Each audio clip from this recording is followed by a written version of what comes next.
सुकन्या और अदिति दोनों सौतेली बहनें थी। सुकन्या की माँ आशा का उसके बचपन में ही देहांत हो गया था। उसके पिता मनोहर ने दूसरी शादी की और सुकन्या की सौतेली माँ सरिता के घर में आ गई। सरिता ने आते ही पूरे घर को अपने कब्जे में कर लिया। वो हमेशा सुकन्या से पहले अपनी सगी बेटी अदिति पर ध्यान देती थी। मम्मी ये देखो मेरा नया सूट, शाम के फंक्शन में ये कैसा लगेगा? ये तो बहुत सुंदर लग रहा है, रानी लगेगी बिल्कुल मेरी बेटी। मम्मी वो सुकन्या को क्या दोगी पहनने के लिए? वो भी तो हमारे साथ शादी में जा रही है, पहन लेगी कुछ भी जो उसका मन होगा। मेरे पास इतने पैसे नहीं है कि मैं उसके लिए भी नया सूट खरीदूं। वैसे भी तुम्हारे पापा का अब इतना काम नहीं बचा। मेरे लिए तुम्हें नया सूट लेकर देना जरूरी था। बहुत लोग आएंगे वहाँ, क्या पता कोई तुम्हें अमीर घर का लड़का पसंद कर ले।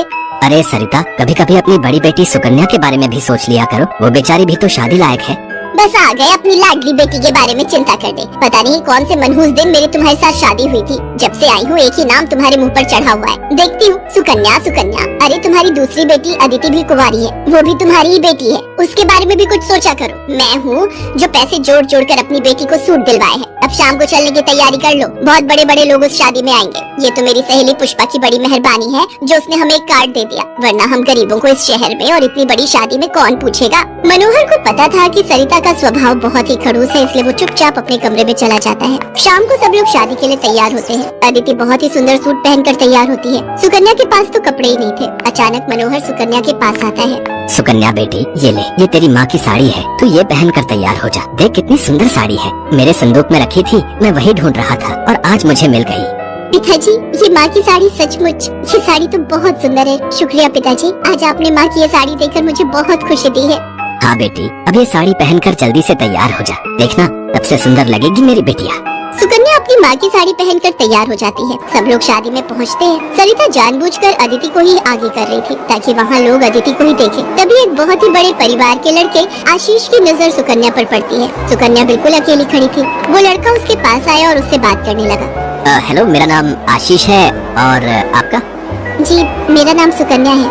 अच्छा नाम है आपका। वैसे आप यहाँ अकेली क्यों खड़ी हैं? चलिए ना, वहाँ डांस फ्लोर पर सब लोग डांस कर रहे हैं। आशीष को सुकन्या से बात करता देख सरिता आशीष के पास आती है। सुकन्या बेटा, तुम्हारे पापा तुम्हें बुला रहे हैं, इनके साथ अदिति डांस कर लेगी।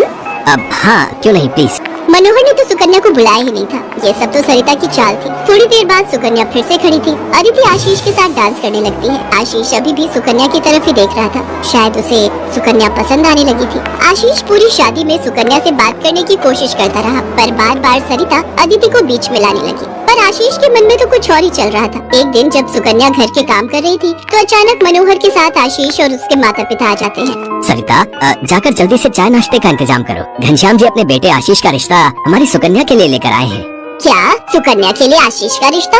ये कैसे हो सकता है? मनोहर की बात सुनकर सरिता चौंक जाती है। सुकन्या तो घर की झाड़ पोंछ में मैले कुचैले कपड़ों में मानो ऐसी लग रही थी जैसे कीचड़ में कमल। वहीं अदिति सोफे पर आराम से बैठी थी। सब कुछ आशीष और उसके माता पिता के सामने था।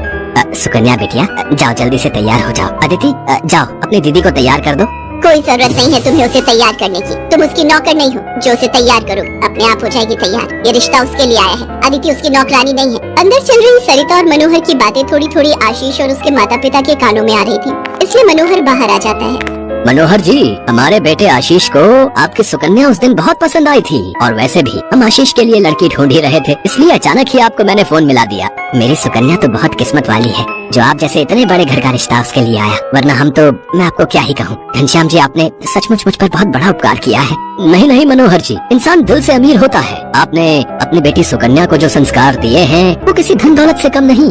तभी सुकन्या चाय नाश्ता लेकर आ जाती है। सुकन्या का रिश्ता पक्का हो जाता है। भाई साहब, हमें आपकी सुकन्या बहुत पसंद है। हम तो जल्द से जल्द शादी करके सुकन्या को अपने घर की बहू बनाकर ले जाना चाहते हैं। बस आप शादी की तैयारियां कीजिए। आशीष के माता पिता के मुंह से ये बातें सुनकर मनोहर की खुशी का ठिकाना नहीं था। सुकन्या आज एक बहुत बड़े घर की बहू बनने जा रही थी। आशीष के माता पिता रिश्ता पक्का करके चले जाते हैं। कुछ दिनों बाद सुकन्या की शादी की तारीख निकल आती है। सरिता, मैं देख रहा हूँ जब से सुकन्या की शादी पक्की हुई है तुमने सुकन्या से बात तक करना छोड़ दिया है। ये ठीक नहीं।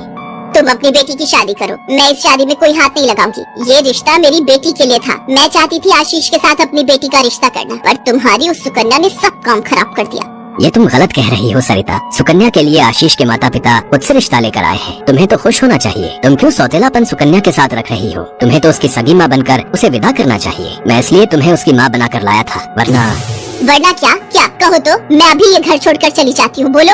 मनोहर की बात